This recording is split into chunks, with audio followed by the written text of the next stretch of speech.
students, welcome to class 8, the chapter number 2nd of your history portion, the trade to the traders or territories. In this chapter, we discuss about the East India Company and how the company got control over the Indian territories. Firstly, we came to know that how the company controlled over the Bengal after the Battle of Plassey and the Battle of Buxar in the 1764 AD and control over the vast area of the Bengal, and also came to know that the large amount of the revenue was controlled by the company, and the company used the whole wealth for the development of the company's fort, fortification, maintaining army, etc. इस तरह से बच्चों हमने देखा कि किस तरह से ईस्ट इंडिया कंपनी ने सिराजुद्दौला, मीर जाफर, मीर कासिम इन सारे नवाबों को हराया और बंगाल पर अपना कंट्रोल कर लिया। और बाद में मुगल बादशाह ने मीर जाफर की डेथ के बाद में बंगाल का दीवान बना दिया, या दीवानी राइट जो थे वो कंपनी को दे दिए। इससे कंपनी को ये फायदा हुआ कि अब बंगाल से जितना भी टैक्स कलेक्ट होता था, जितना भी रेवेन्यू आता था, वो सारा का सारा कंपनी के पास आने लगा। तो इससे कंपनी की इंडिया में ही इनकम शुरू हो गई और इस सारे पैसे का यूज कंपनी ने अपनी प्रॉस्पेरिटी, अपने बिजनेस को बढ़ाने के लिए, नए नए फोर्ट बनाने में, अपनी कह सकते हैं कि ट्रेड को चलाने के लिए इंडिया से सिल्क, कॉटन, पीपर, कार्डमम ये सारी चीजें खरीदने के लिए इसका यूज किया। तो मैंने ये बताया था बच्चों कि इंडिया का पैसा ही ब्रिटिशर्स ने अपनी कमाई के लिए यूज किया और इस तरह से इनका प्रॉफिट कई गुना बढ़ गया। आज बच्चों हम लोग ट्रेडर्स तो कंप्लीट कर चुके कि किस तरह से इन्होंने बिजनेस स्टार्ट किया। आज हम चलेंगे टेरिटरी की तरफ कि किस तरह से धीरे धीरे इन्होंने इंडिया के जितने भी प्रिंसली स्टेट थे उनको कैसे कंट्रोल करना शुरू किया। तो अब से आज की क्लास से हम लोग ये जानेंगे कि कैसे अंग्रेज धीरे धीरे इंडिया के मास्टर बन गए, मालिक बन गए, किस तरह से इन्होंने बड़े बड़े जो रूलर्स थे, जो प्रिंसली स्टेट्स थे, उनके साथ वॉर फाउट किए और सबकी पावर को खत्म कर दिया और खुद वहां के मास्टर बन गए। तो स्टार्ट करेंगे बच्चों सबसे पहले कंपनी ऑफिशियल्स बिकम नवाब्स। अब यहाँ पर सबसे पहले हम पढ़ेंगे, जैसा कि बच्चों आपने पढ़ा था कि जो बंगाल का रूलर होता था वो नवाब कहलाता।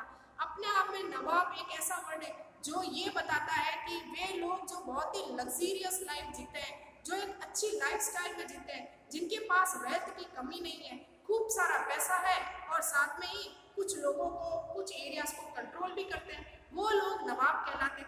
लेकिन कंपनी के लोग कैसे नवाब बने ये हम लोग जानेंगे। तो किस तरह से जो ब्रिटिश कंपनी के जो ऑफिशियल्स थे वो भी नवाब्स बन गए। तो ये नवाब कैसे कहलाए, तो इसके पीछे ये रीजन है कि मोस्टली कंपनी के जितने भी ऑफिशियल्स थे बच्चों, जो कंपनी में जॉब करते थे, धीरे धीरे इन्होंने बंगाल से अपना साइड बिजनेस स्टार्ट कर दिया ताकि जॉब तो चल ही रही है, साथ में प्रॉफिट कमाएंगे।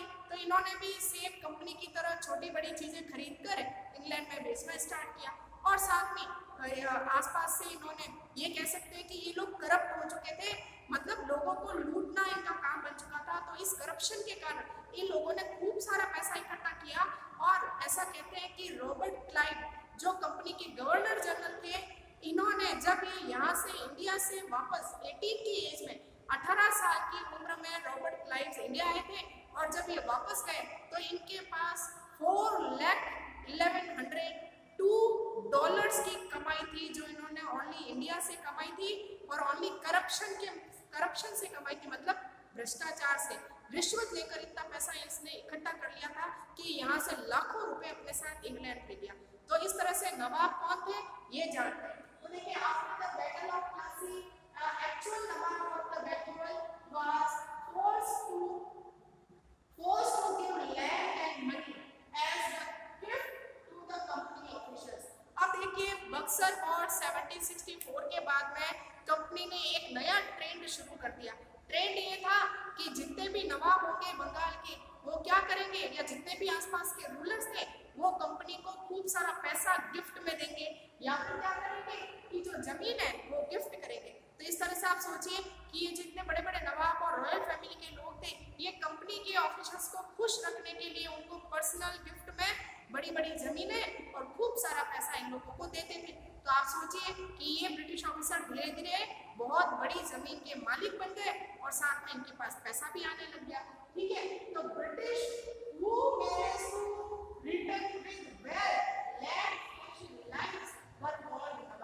तो इसका मतलब नवाब कौन थे? वे अमीर ब्रिटिश ऑफिसर जो इंग्लैंड अपने साथ खूब सारा पैसा लेकर इंग्लैंड लौटे और साथ में एक बहुत ही लग्जरियस लाइफ वो लोग जीते थे, ऐसे लोगों को नवाब्स कहा गया। ठीक है, अब हम बात करते हैं बच्चों कंपनी रूल एक्सपेंडेड।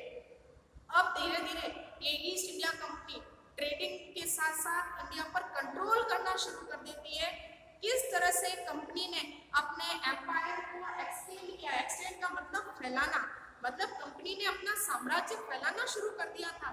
धीरे धीरे इन्होंने मैसूर पर कंट्रोल किया, इन्होंने महाराष्ट्र पर कंट्रोल किया, इन्होंने सिखों पर कंट्रोल किया, पूरे राजस्थान पे कंट्रोल किया। तो ये सारी चीजें बच्चों अब हम जानेंगे कि किस तरह से कंपनी ने अपने पावर को एक्सटेंड करना शुरू किया, कंपनी ने अपने पावर को बढ़ाना कैसे शुरू किया।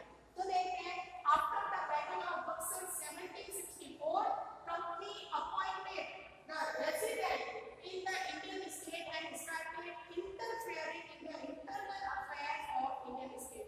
अब देखिए बच्चों, बक्सर के वॉर के बाद में 1764 के बाद में छोटी बड़ी बंगाल में जितनी भी देसी रियासतें थी, छोटे छोटे जो रूलर्स थे, इनके कोर्ट में कंपनी ने एक रेजिडेंट अपॉइंट कर दिया।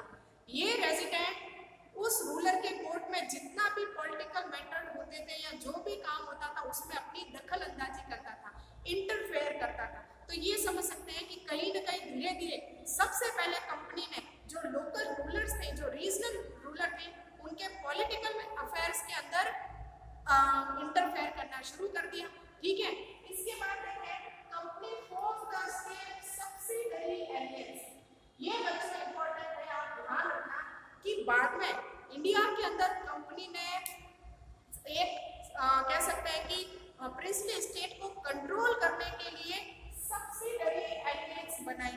एलियंस का मतलब संधि और सब्सिडरी का मतलब सहायक। सहायक का मतलब इस संधि में, इस समझौते में ये कहा गया कि जो भी प्रिंसली स्टेट या जो भी रूलर इस सब्सिडरी अलायंस को साइन करेगा उसको कंपनी आर्मी की हेल्प देगी।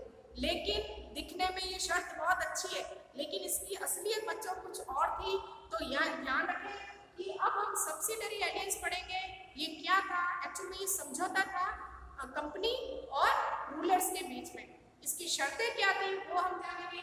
तो देखिए, according to Indian ruler were not allowed to have their independent army, they were protected by company and had to pay for it. इसमें ये कहा गया कि कोई भी इंडियन रूलर जो इस ट्रीटी को, सब्सिडरी अलायंस को मानेगा, वो अपनी पर्सनल आर्मी नहीं रख सकता। तो इस तरह से जितने भी प्रिंसली स्टेट थे जिन्होंने इस सब्सिडरी अलायंस को साइन किया, उनकी आर्मी उनसे छीन ली गई और बदले में ब्रिटिशर्स ने ये प्रॉमिस किया कि जब कभी उनको जरूरत होगी तो कंपनी अपनी आर्मी उनको भेजेगी और उस कंपनी की आर्मी का सारा खर्चा कौन उठाएगा? बिल्कुल, सारा खर्चा ये राजा उठाएंगे। तो जरा बच्चों सोचिए कि जो राजाओं के पास जो खुद की आर्मी है वो तो कंपनी ने बंद करवा दी और उसके बदले कंपनी कह रही है कि हमारी आर्मी आपको प्रोटेक्ट करेगी, लेकिन बदले में आपको हमारी आर्मी का खर्चा उठाना पड़ेगा। तो कितनी सोचने की बात है, कंपनी ने कितनी गहरी चाल चली बच्चों कि अपनी आर्मी का खर्चा वो किससे निकलवा रहे हैं? राजाओं से निकलवा रहे हैं। ठीक है, तो ये था सब्सिडरी एलियंस। इसके अलावा देखिए, Indians fail to make payment for part of their territory was taken. और ये भी अंग्रेजों ने शर्त लगी कि अगर जो ये रूलर्स हैं अगर आर्मी का खर्चा नहीं निकाल पाए तो इसके बदले में उनसे उनका किंगडम छीन लिया जाएगा, उनकी टेरिटरी राजाओं से छीन ली जाएगी।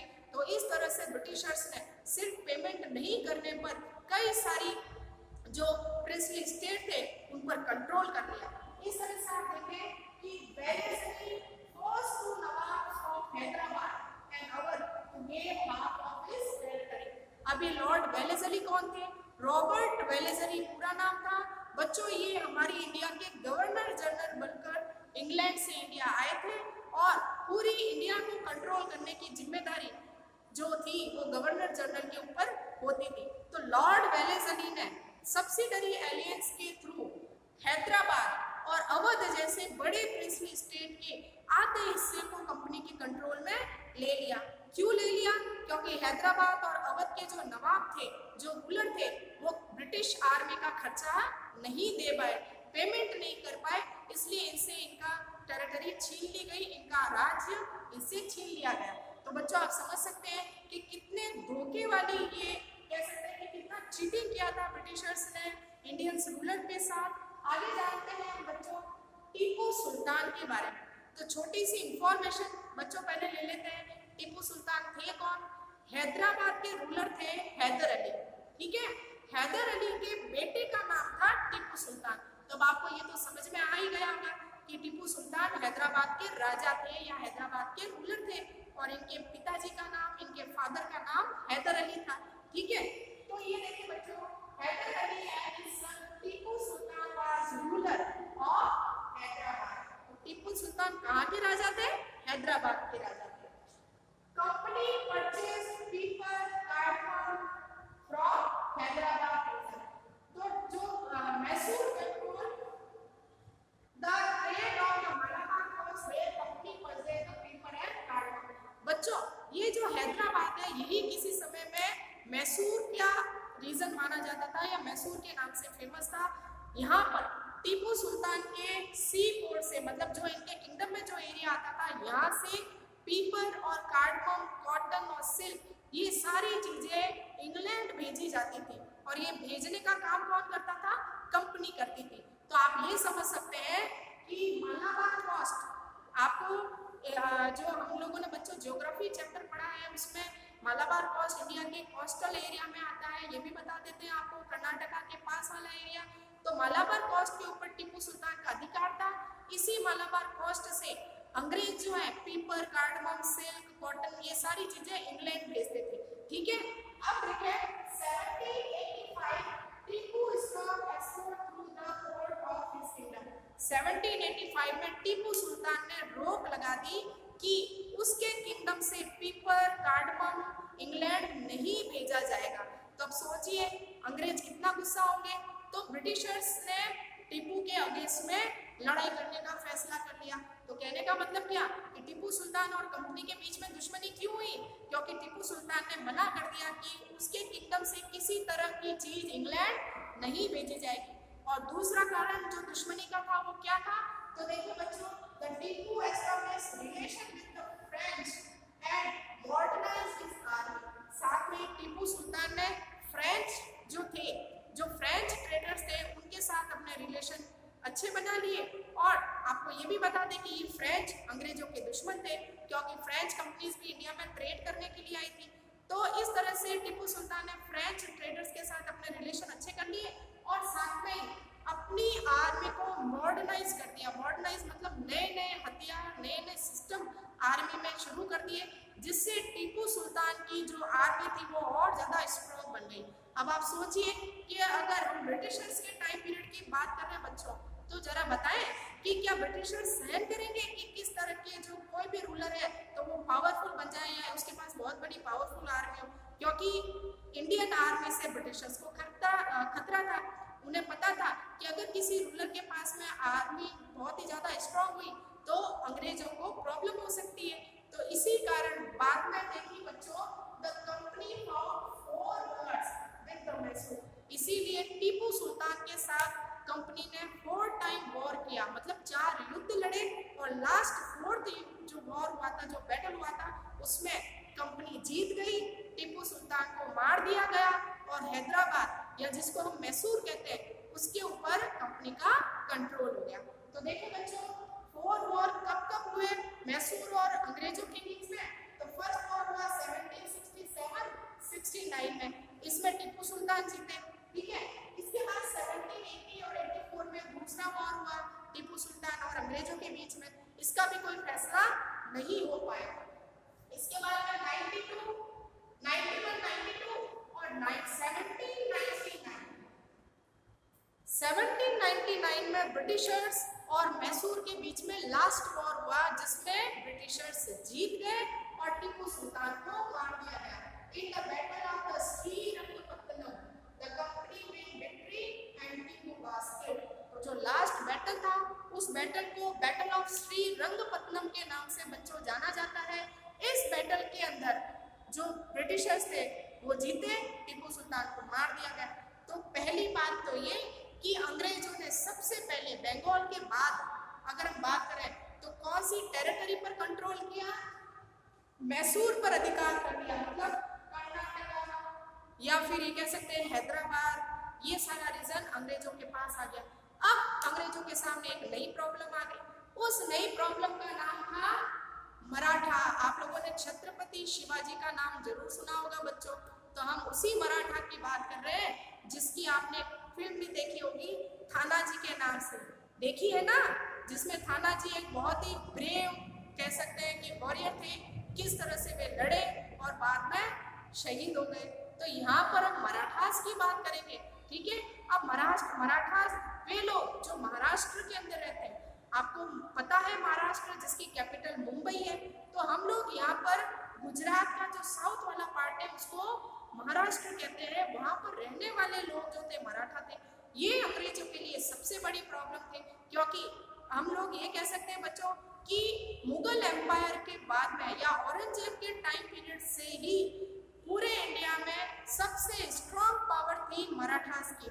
ये मराठा बहुत पावरफुल थे और इनके पास खूब सारी वेल्थ थी, बहुत स्ट्रॉन्ग आर्मी थी। इसीलिए अब ब्रिटिशर्स के सामने एक बहुत बड़ी प्रॉब्लम थी कि मराठास को कैसे कंट्रोल किया जाए, किस तरह से महाराष्ट्र को या मराठा किंगडम को भी ब्रिटिश इंडिया में मिला लिया जाए। तो इसके लिए भी मराठास के साथ में अंग्रेजों ने कई सारे वॉर फाउट किए। तो बच्चों पहले जान लेते हैं मराठास के बारे में। तो देखिए, after third battle of Panipat in 1761 Marathas wanted to rule from Delhi. अब देखिए, पानीपत के 3 बैटल हुए थे, ठीक है।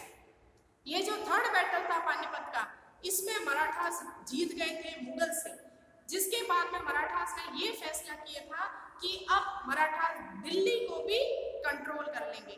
तो यहाँ पर मराठास का एक बहुत बड़ा सपना था कि दिल्ली का राजा बनने का, लेकिन ये समय है ब्रिटिशर्स का हम लोग पढ़ रहे हैं। तो इसीलिए ब्रिटिशर्स को ये लगा कि दिल्ली पर कंट्रोल करने वाला इंसान बहुत पावरफुल बन सकता है।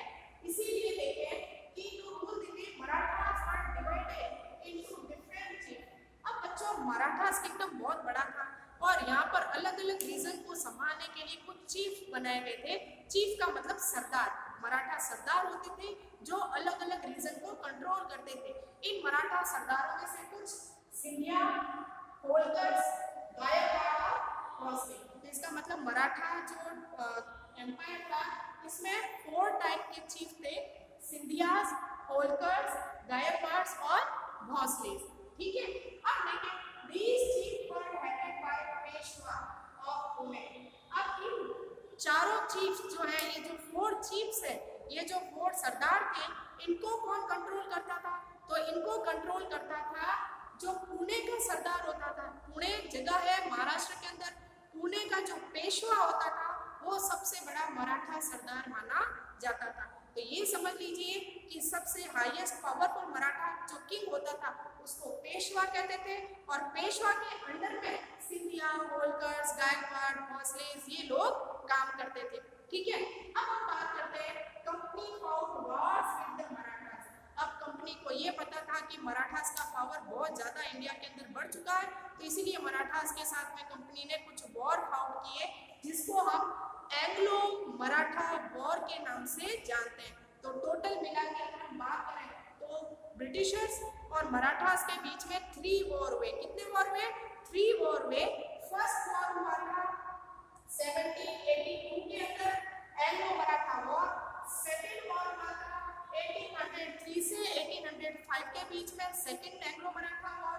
और लास्ट वॉर हुआ था 1817 से 1819 के बीच में, थर्ड मराठा वॉर। तो ये सारे वॉर थे, लेकिन ये जो थर्ड मराठा वॉर था जो 1819 में खत्म हुआ, इस लास्ट वॉर के अंदर ब्रिटिशर्स जीत गए, पेशवा हार गया। तो देखते हैं बच्चों क्या हुआ। मराठास और कंपनी क्रश